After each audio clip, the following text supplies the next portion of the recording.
In this episode, we are exploring community language learning, often abbreviated as CLL. One of the most radical and emotionally intelligent approaches in the history of TESOL is CLL. If you have been following this series, you'll know we have already looked at methods that prioritize structure, sequencing, drills, and linguistic accuracy. Community language learning takes a very different path. It begins with a bold question. What if language learning isn't primarily a cognitive task, but a deeply psychological and social one? That question sits at the heart of CLL. The method emerged in the 1970s as part of a broader humanistic movement in education, one that pushed back against behaviorist and audiolingual approaches. Instead of seeing learners as empty vessels to be filled or systems to be programmed, humanistic educators argued that learners are whole persons. They bring emotions and anxieties, identities, and histories into the classroom. In this lecture, we'll unpack what community language learning is, where it came from, how it works, what it contributed to the field, and, just as importantly, why it was never widely adopted. By the end, you should understand not just the method itself, but its lasting influence on communicative approaches. So, let's begin with its origins. Community language learning was developed in the 1970s by Karen, an American priest and psychologist.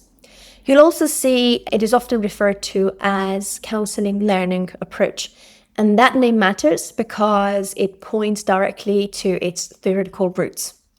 CLL draws heavily on the humanistic psychology of Carl Rogers, particularly his work on client-centered therapy. Rogers argued that people learn and grow most effectively in environments characterized by empathy, acceptance, and emotional safety. Karen took these ideas and applied them to language learning. From this perspective, CLL rests on three assumptions. First, learning is inhibited by anxiety.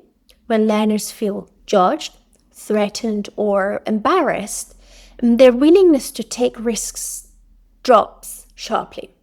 And risk-taking is essential for language development. Second, emotional security is not an optional extra. It's a precondition for meaningful learning. If learners do not feel safe, they are unlikely to participate fully or authentically. Third, learners are not just language processors. They are whole persons with emotions, identities, and relational needs that shape how learning unfolds.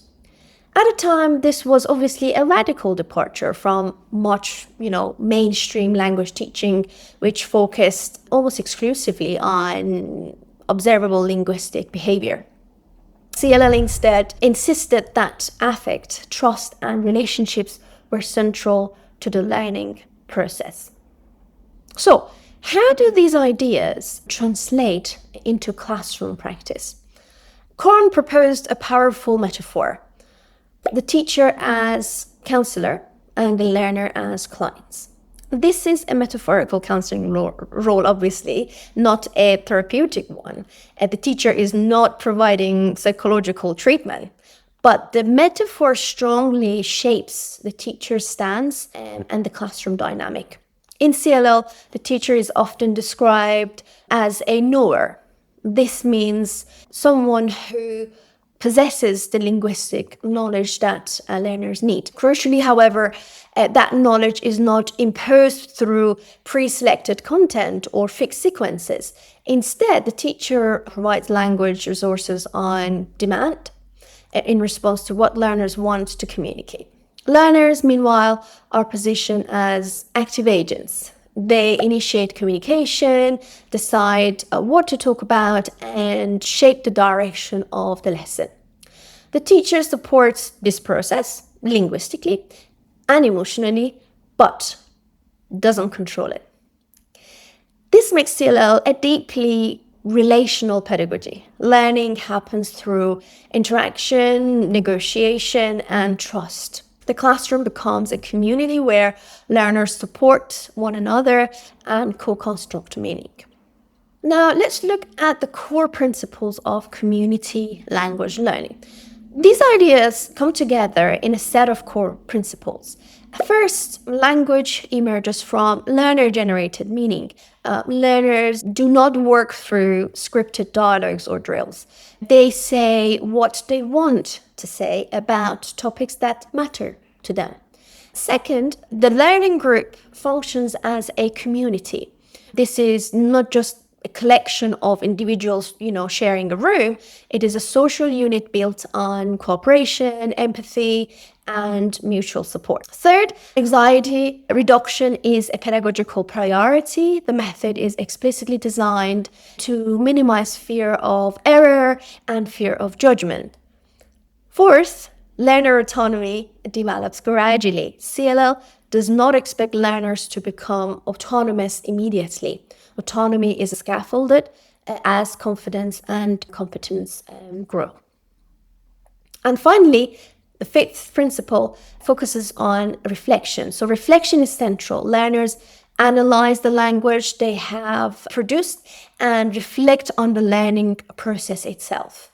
The key pedagogical shift here is this: the CLL prioritizes process over product, especially in early stages. Accuracy is secondary to meaning, and what matters most is authentic communication and learner ownership. Now, let's look at a typical CLL lesson. Typically, learners sit in a small circle. This physical arrangement itself reduces hierarchy.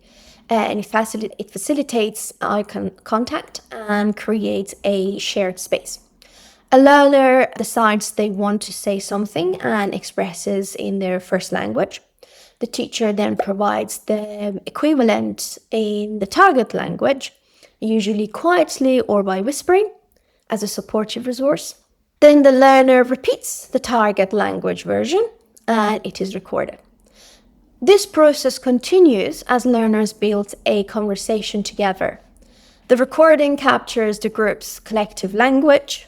Later, the group listens back and engages in reflection. They may discuss meaning, notice language norms, and talk about how the interaction felt. This is an idealized model. Full CLL lessons conducted in this way are rare today.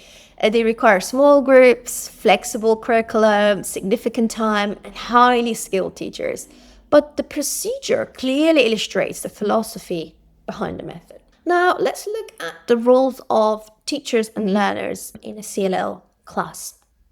So the roles of teachers and learners differ sharply from traditional classrooms.